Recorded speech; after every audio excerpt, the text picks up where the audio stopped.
सुनाओ विप्रो लिमिटेड अब देखिए 549 का प्राइस हमें देखने को मिला है। 4% की तेजी, बोनस की खबर और दोबारा अमीर बनाने की तैयारी है शेयर होल्डर्स को विप्रो की तरफ से। ऐसे में क्या हमें बोनस से पहले बाय कर लेना चाहिए? बोनस के टाइम क्या होने वाला है एंड बोनस कितना मिलने वाला है? क्या एक पर एक शेयर मिलने वाला है या दो पर एक शेयर मिलने की चांसेस है, पॉसिबिलिटी है? अब यहाँ पर 17 अक्टूबर को विप्रो डिसाइड करेगा कि आपको एक पर एक शेयर देना है या दो पर एक शेयर देना है, ये देखने वाली बात होगी। बट यहाँ पर कुल मिलाकर अमीर बनाने की तैयारी एक और टेक कंपनी की तरफ से। विप्रो का नाम रहा है इस चीज में बोनस पर बोनस, एंड यहाँ पर आपके सामने जो एक बाईबैक लाती है टेक कंपनीज, तो वापस से आपके शेयर्स यहाँ पर बाई कर लेती है।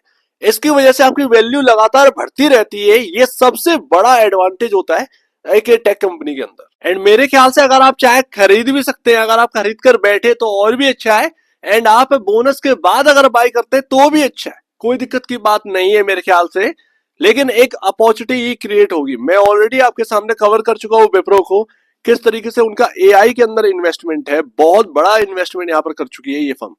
अभी अगर आप देखेंगे तो ईयर टू डेट के हिसाब से 15% का रिटर्न आपके हाथ में, जो कि कोई ज्यादा नहीं है। 1 जनवरी से अगर आप जोड़े तो 1 जनवरी से जोड़ेंगे तो, बट आपके सामने जो पैटर्न बन रहा है ना, वो बहुत इंपॉर्टेंट पैटर्न बन रहा है। उस हिसाब से 573 ये बहुत इंपॉर्टेंट लेवल हो जाता है विप्रो के अंदर। एंड जो लोग अभी भी परेशान है कि यहाँ पर ना बोनस में खरीदे या नहीं, देखिए आगे का सोचिए। आप देखेंगे आईटी स्टॉक कोई भी उठा के देख लीजिए, इतना ज्यादा बल्कि यहाँ पर डिलीवरी क्वांटिटी नहीं देखने को मिलती है। 43%, 52, 50, 46, 45% की डिलीवरी क्वांटिटी। इस तरीके से मैसिव क्वांटिटी हमें जो है वो डिलीवरी बेसिस पर देखने को मिलती है। इन्वेस्टमेंट भर भर कर लोग कर रहे हैं विप्रो के अंदर। यही चीज होती है, अचानक से जब स्टॉक चलने लगता है तब एक भीड़ आ जाती है। उस भीड़ में या तो आप शामिल हो जाए या फिर उससे पहले आप तैयारी करके बैठे। ये दो चीजें होती हैं। मार्केट ऐसा नहीं है कि कोई कर नहीं सकता। मार्केट को एकदम ना समझने के लिए आपको जो है बेसिक चीजें पता होनी चाहिए, एंड बस इतना ही इनफ है। एंड जो मैंने आपसे कहा था ना, शेयर होल्डिंग पैटर्न आएगा और आप देखिएगा एफआईआईज बढ़ेंगे, वही चीज आपके सामने होते हुए दिखा है। एफआईआईज बढ़ने लगे। 2024 सितंबर का पैटर्न आपके सामने, एफआईआई 7.27% पर पहुंच गए, 7.12% से बढ़कर। कभी ये पिछले साल इसी क्वार्टर में 6.47% थे। तो धीरे धीरे धीरे कर इन्वेस्टमेंट कर रहे हैं एफआईआईज, बढ़ रहे हैं धीरे धीरे एफआईआईज। डीआईएस का भी कुछ यही हाल है, 8.71% पर पहुंच गए, हालांकि पिछले साल 8.03 था एंड क्वार्टर दर क्वार्टर 8.25% था। तो डीआईएस बढ़ रहे हैं धीरे धीरे, बट एफआईआईज की संख्या ज्यादा बढ़ रही है। एंड देखिए मेरा तो सीधा साफ कहना है कि अगर आप इसको होल्ड कर रहे हैं, मुझे मतलब नहीं है बोनस कोई हवा नहीं है। बोनस मिल रहा है तो आपके रिवॉर्ड है, ये सिंपल सी बात है, रिवॉर्ड है। किसी को चाहिए तो वो देख लीजिए, किसी को बोनस के बाद खरीदना तो वो बोनस के बाद देख लीजिए। बट ये सभी चीजें ना आपको इंपॉर्टेंट ये पता होना चाहिए कि बाईबैक जो है ना वो सबसे इंपॉर्टेंट होता है इन टेक कंपनियों में।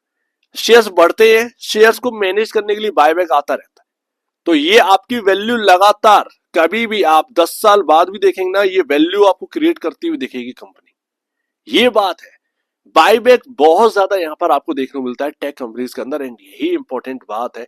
ये वैल्यू आपकी क्रिएट करती रहती है, धीरे धीरे वैल्यू आपकी क्रिएट करती रहती है।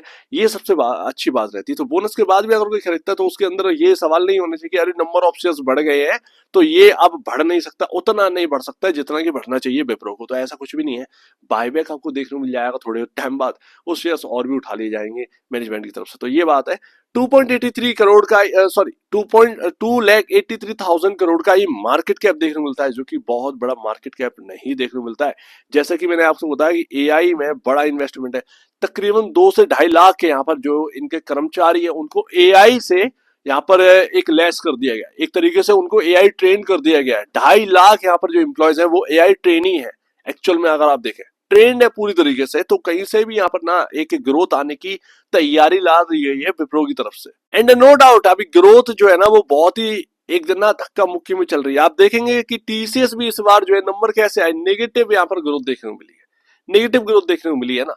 तो ये ना हर कंपनी के साथ चल रहा है, अभी विप्रो के साथ ऐसा नहीं है कि है। अब यहाँ पर आप देखिए कैपको जो इन्होंने एक्वायर किया है वो 11-12 हजार करोड़ रुपए खर्च करके यहाँ पर जो है एक्विजिशन किया गया था कैपको का। वो कोई फेल एक्विजिशन नहीं है। वो देखेंगे तो आप बहुत ही भयंकर कंपनी खरीद ली है इन्होंने, ये बात है।